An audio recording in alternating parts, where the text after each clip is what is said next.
थोड़ा ही sir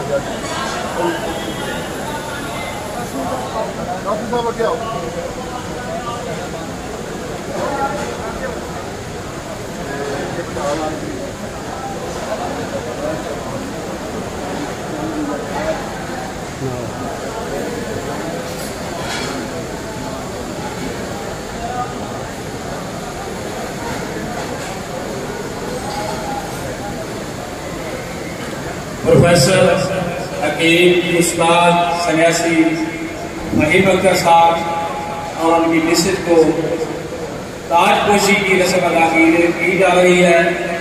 gold का ताज पहनाया जा रहा है। आप सबकी भरपूर तालियों के साथ